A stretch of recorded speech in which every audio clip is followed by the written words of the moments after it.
سب سے پہلے تو شرک کے بارے میں بات کرتے ہیں۔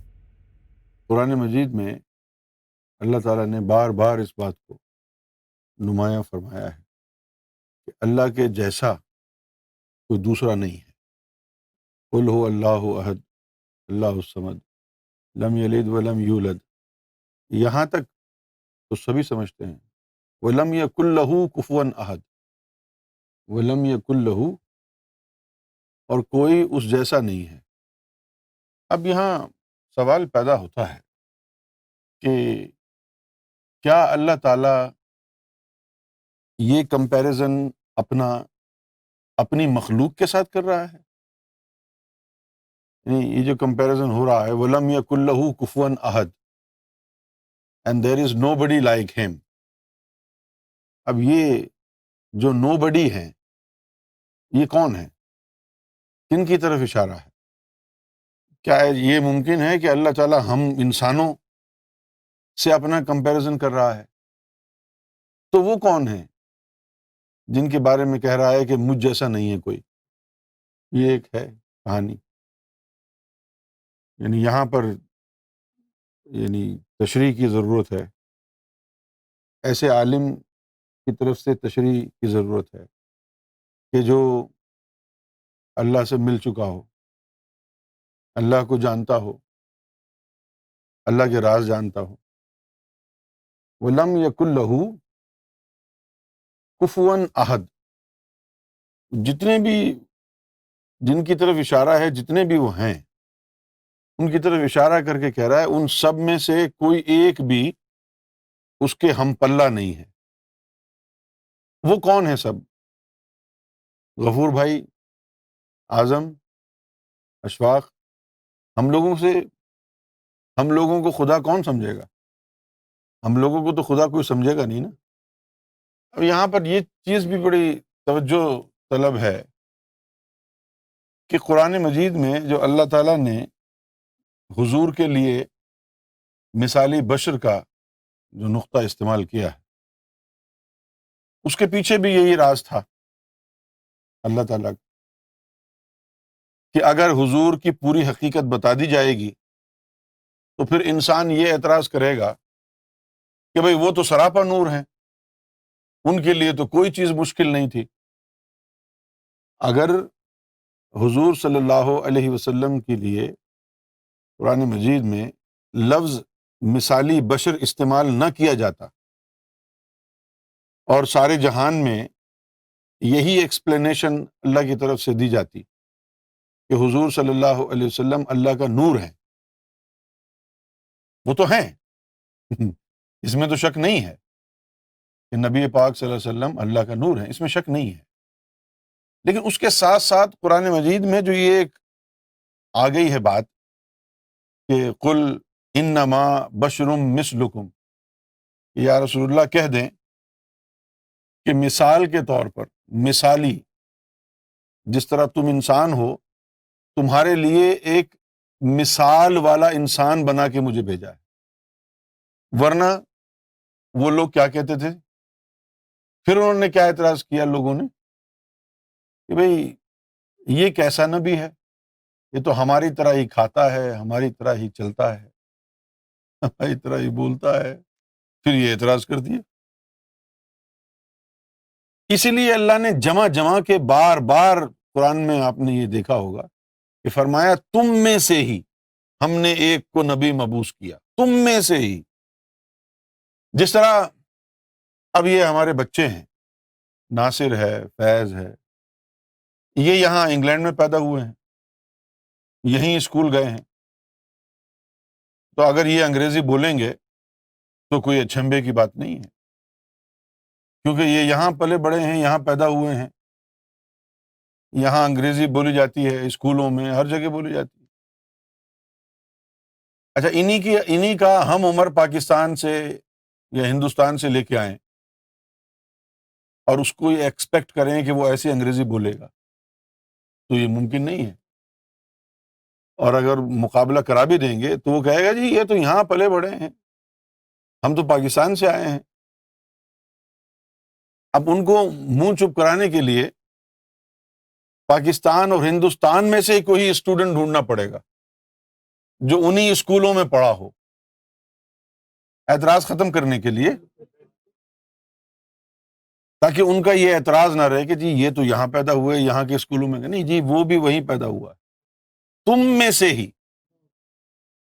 تو یہ جو بار بار اللہ نے قرآن مجید میں زور دیا ہے حضور صلی اللہ علیہ وسلم کی حقیقت پر جو پردے ڈالے ہیں، وہ لوگوں کی ذہنیت کو ڈیل کرنے کے لیے ایسا کیا ہے۔ اب یہاں پر سوال یہ پیدا ہوتا ہے کہ اللہ کی مثال نہیں دی جا سکتی، اسلام کا قانون ہے یہ، اللہ کی کوئی تمثیل نہیں ہے، مثال نہیں دی جا سکتی۔ جب مثال دی نہیں جا سکتی تو پھر خوبیوں کے درجات کا پیمانہ کیا ہوگا، کمپیریزن کیسا ہوگا؟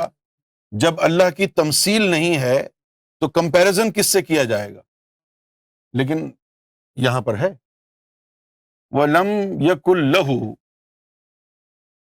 كُفُوًا أَحَدٌ، اور اس جیسا اس کا کوئی ہمسر یعنی ہم پلہ نہیں، ہم پلہ، ہمسر۔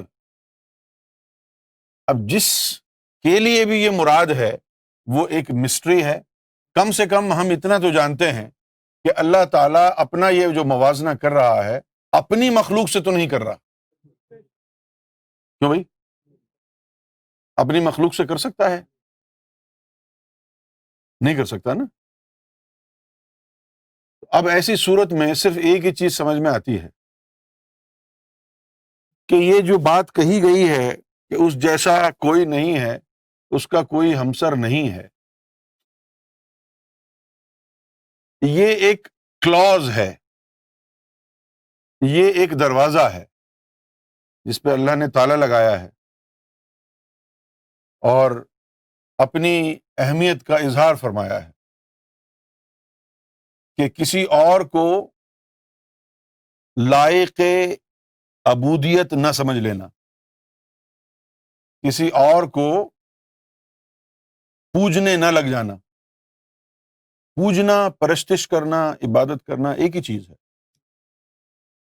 اب سوال یہ پیدا ہوتا ہے کہ فی نفسہ ہی شرک کیا ہے؟ یہ عربی زبان کا لفظ ہے اور یہ اردو میں بھی استعمال ہوتا ہے۔ جس طرح ہم بزنس وغیرہ کرتے ہیں تو اس میں پارٹنرشپ ہوتی ہے، تو پارٹنرشپ کو اردو میں شراکت داری کہتے ہیں۔ اس طرح پنجاب میں جو ان لاز وغیرہ ہوتے ہیں یا خاندان والے ہوتے ہیں ان کو بھی شریکہ بولتے ہیں۔ جو اس خاندان میں شریک ہیں وہ شریکہ ہو گیا۔ تو اللہ کی طرف سے جو شرک کا معنی ہے وہ اصل لفظ ہے شرک باللہ، اللہ کے ساتھ کسی کو شریک کرنا، شرک باللہ، اللہ کے ساتھ کسی کو شریک کرنا۔ بہت سے جاہل عالم تو ایسے ہیں جو ہر چھوٹی موٹی بات میں شراکت داری بنا دیتے ہیں کہ تم نے اللہ کے ساتھ حضور کا نام لے لیا تو شرک ہو گیا۔ لیکن شرک باللہ کچھ اور ہے۔ شرک باللہ کیا ہے؟ شراکت کون سی قابل قبول نہیں ہے اللہ کی بارگاہ میں؟ اس کی ذات میں آپ کا یہ تصور کہ جیسا اللہ ہے ویسا یہ دوسرا بندہ بھی اس کے جیسا ہی ہے، یہ ایمان تو نہیں ہے نا ہمارا۔ جو قدرت اللہ کے پاس ہے، جو طاقت اللہ کے پاس ہے، جو شخصیت، جو ذات اللہ کی ہے، یقیناً ویسا کوئی ہے نہیں۔ لیکن یہ سمجھ لینا کہ جناب اللہ کے ساتھ مل کر فلاں نے یہ مخلوق بنائی ہے، یعنی کوئی اللہ کا پارٹنر ہے اور دونوں نے مل کر کچھ کیا ہے، یہ شرک ہے۔ تو یہ ایک غیر حقیقی معاملہ ہے۔ unreal. وہ کیسے؟ پہلے تو یہ سمجھ لیں آپ کہ عملی طور پر پریکٹیکلی شرک کا کوئی وجود ہے نہیں. کیوں نہیں ہے؟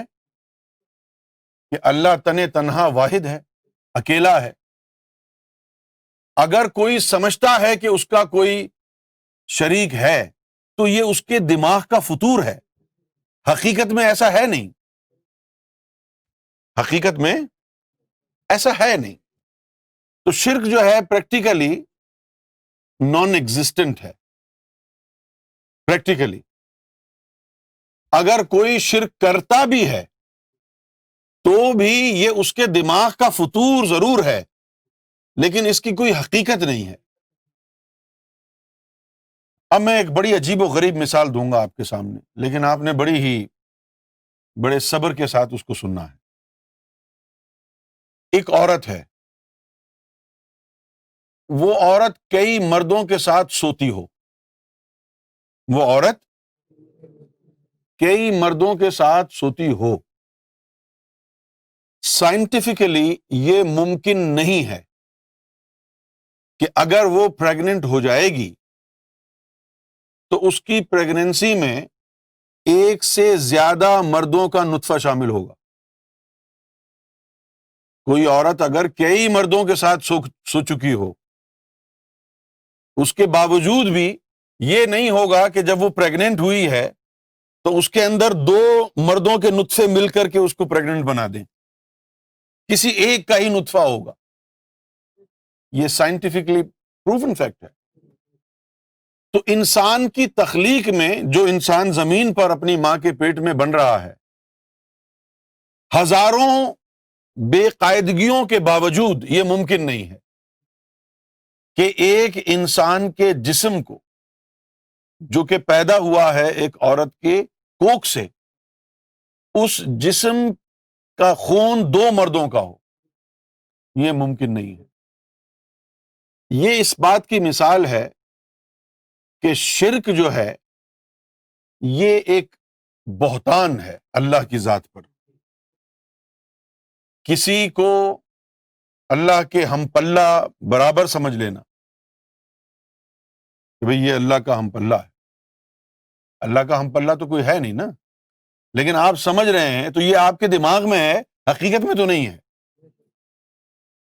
اچھا، اب کیا ولیوں کے پیروں پر اپنا سر رکھنے والے مرید، کیا داتا اور خواجہ سے مدد مانگنے والے لوگ، کیا یہ مشرک ہیں؟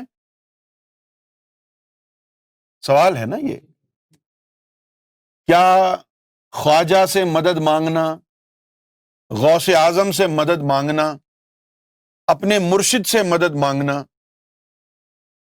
کیا اس بات پر دلالت کرتا ہے کہ ہم نے اللہ کو چھوڑ دیا ہے اور خواجہ کو اللہ سمجھ لیا ہے؟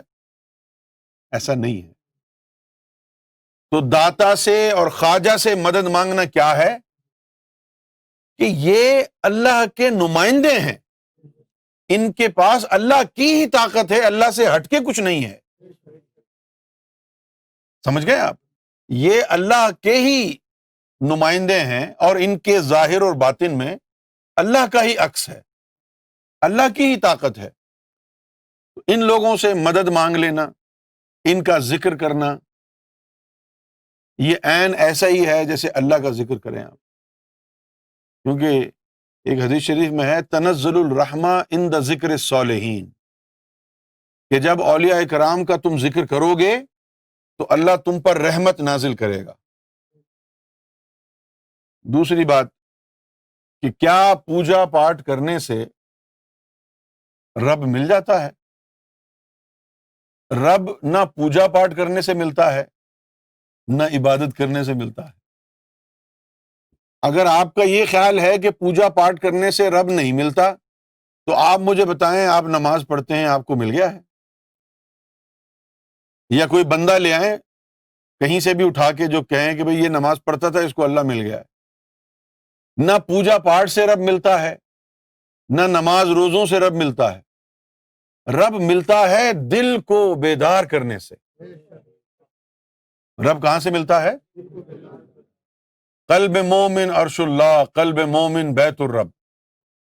نبی پاک نے فرمایا صلی اللہ علیہ وسلم، اے بنی آدم، تیرے جسم میں گوشت کا ایک لوتھڑا ایسا ہے کہ اگر اس کی اصلاح ہو جائے پورے جسم کی اصلاح ہو جاتی، وہی فساد میں مبتلا ہو تو پورا جسم فساد میں مبتلا ہے۔ یاد رکھ وہ تیرا قلب ہے۔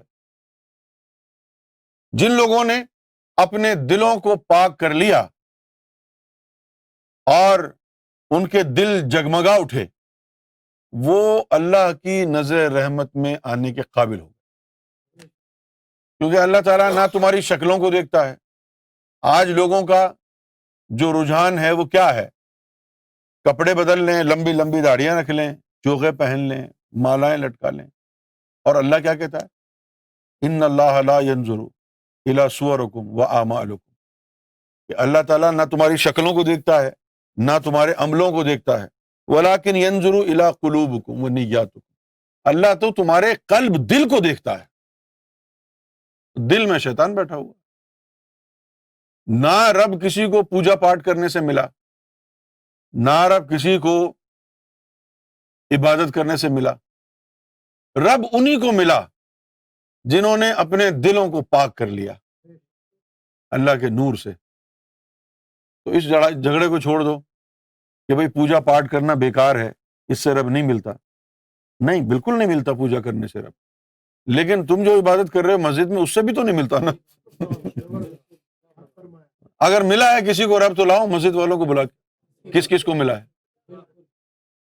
رب انہی کو ملتا ہے جنہوں نے اپنے دلوں کو پاک صاف کر لیا۔ بتوں کی پوجا کرنے والوں سے شادی کرنا ناجائز قرار دیا ہے۔ قرآن مجید نے مسلمانوں کو جو منع کیا ہے شادی سے، وہ منع کیا ہے مشرکین سے، جو لفظ قرآن میں آیا ہے مشرک۔ اور مشرک وہ ہوتا ہے کہ جو اللہ سے ہٹ کے، ایک تو اللہ کا گروپ ہے جس کو قرآن نے کہا ہے حزب اللہ۔ حزب اللہ کون ہے؟ اللہ کا گروہ۔ اور اللہ کا گروہ کیا ہے؟ اللہ کے گروہ میں وہ سب ہیں جن کو اللہ سے نسبت حاصل ہے۔ اس میں یعنی مرسلین، اس میں انبیاء کرام ہیں، اس میں صالحین ہیں، شہداء ہیں، اس میں فقراء ہیں، اولیاء ہیں، کاملین ہیں۔ یہ جتنے بھی لوگ ہیں یہ وہ ہیں جن کو اللہ سے نسبت حاصل ہو گئی، اللہ سے تعلق جڑ گیا، حبل اللہ کے ذریعے جڑ گیا یا مقام وصل کے ذریعے جڑ گیا۔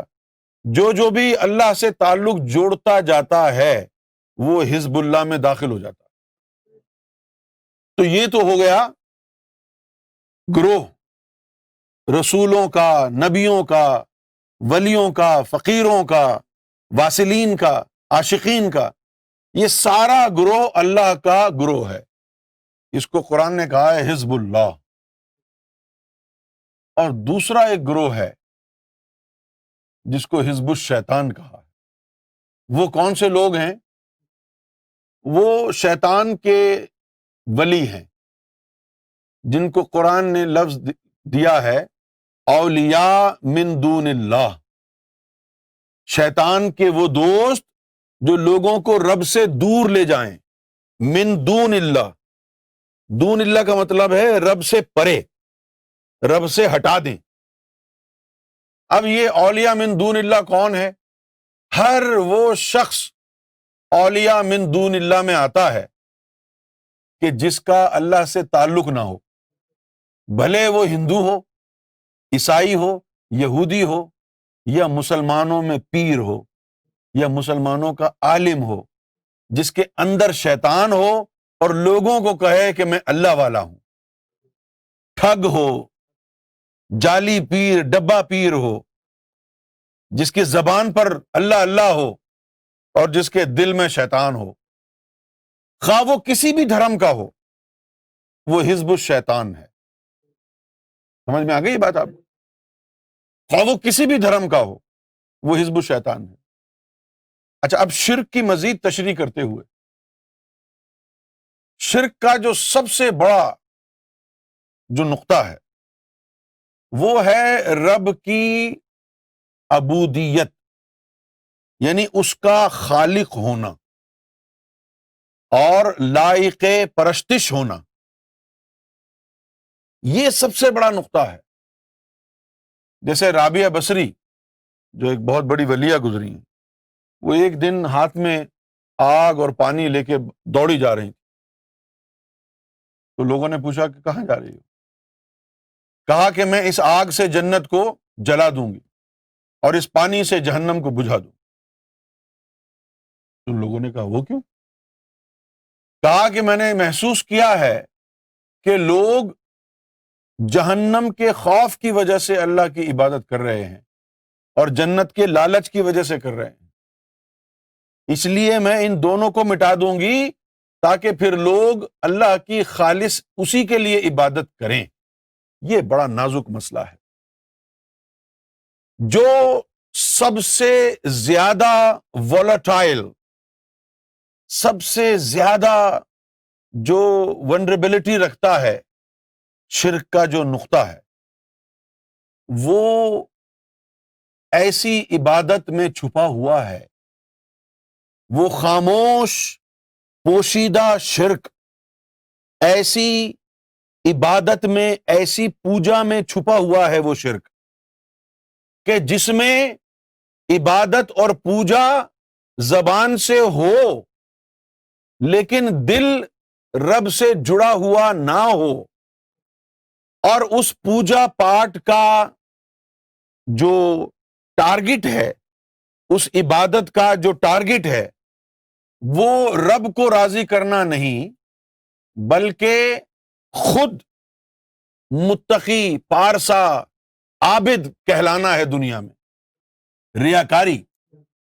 حضور صلی اللہ علیہ وسلم کو اللہ تعالیٰ نے فرمایا کہ یا رسول اللہ، کیا آپ نے اس شخص کا حال نہیں دیکھا ہے کہ جس نے اپنی خواہش نفس کو اپنا معبود بنا رکھا ہے؟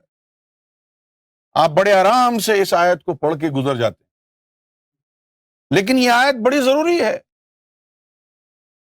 آپ یہ سمجھتے ہیں کہ مندر میں جا کے مورتی کے آگے ماتھا ٹیکنے والا مشرک ہے اور آپ خانہ کعبہ میں بیٹھ کے جو نماز پڑھ رہے ہیں آپ پاک ہیں؟ ہو سکتا ہے کہ مندر میں جو ماتھا ٹیک رہا ہے ہو سکتا ہے وہ مقرب الہی ہو، اور یہ بھی ہو سکتا ہے جو خانہ کعبہ میں نماز میں اٹینشن کھڑا ہے وہ مشرک ہو۔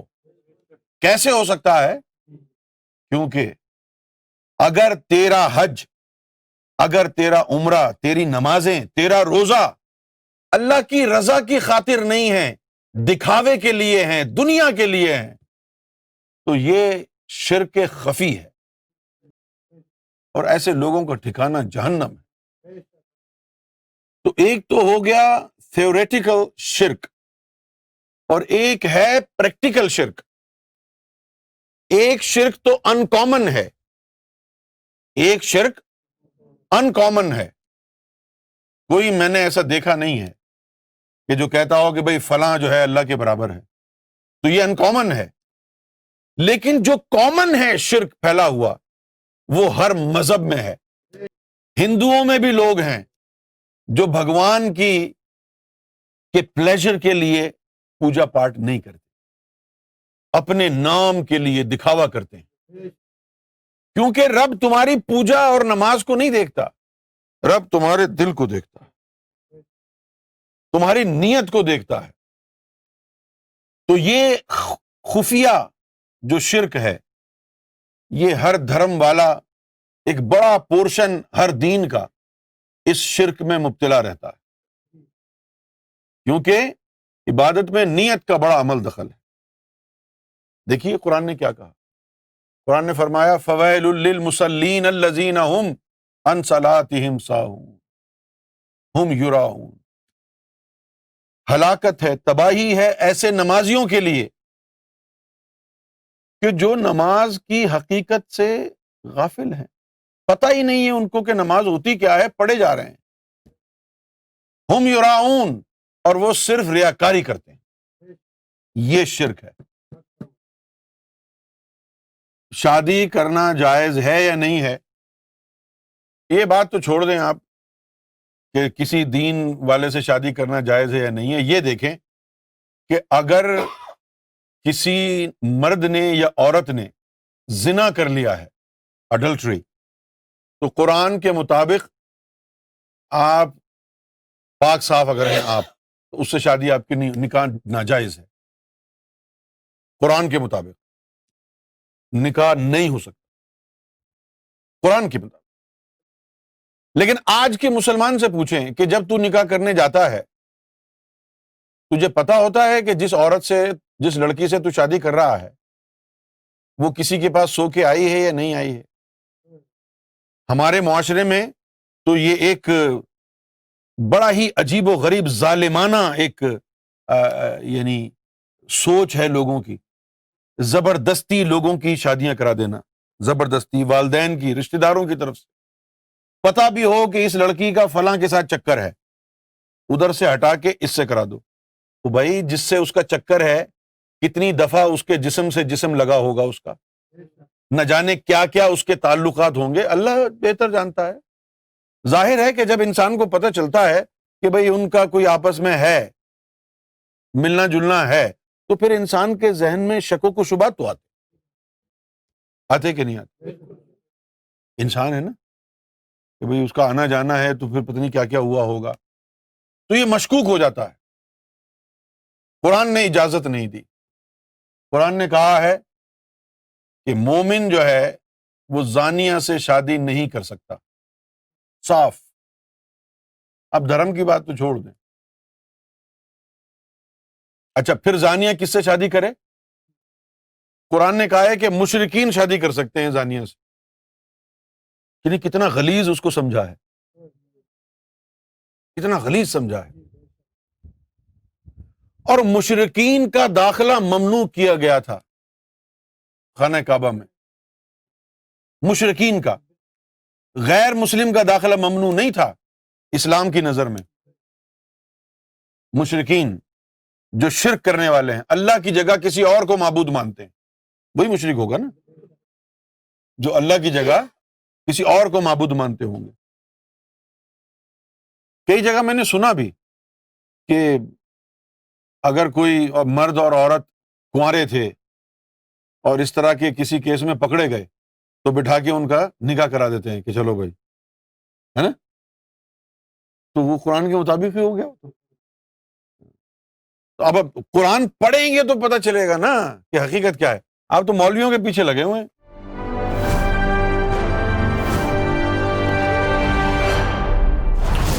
TV, bringing light, love, and peace in your life.